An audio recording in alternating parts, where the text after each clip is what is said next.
Hey friends, welcome back to the channel. I've got a Samsung refrigerator freezer combo right here. I'm gonna show you how to do a force defrost on this. All right, so let's come up to our panel. We're gonna press energy and fridge and hold them down at the same time for about 8 or 9 seconds.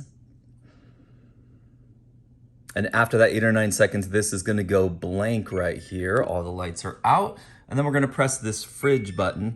F1 and F2 and F3 are different ways of force freezing. We're gonna go one more to FD. This FD is a force defrost. This can oftentimes sort of reset your freezer. And what it's actually gonna do is that some ice and frost can be built up on some of the different components inside the freezer, and it gives false readings. So if your freezer is not cooling correctly, this is a good one to do. Now, here's the bad news. This force defrost is gonna beep like this until it is done. And it may take a while. This can take anywhere from 20 minutes to like an hour and a half. So be smart about that as well. If this dinging is gonna drive you crazy, maybe do it on a day you're gonna leave the house or something like that.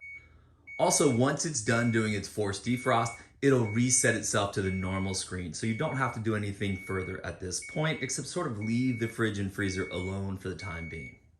Hey friends, I hope today's video helped you out. If it did, give it a thumbs up, subscribe to the channel, and we'll see you next time.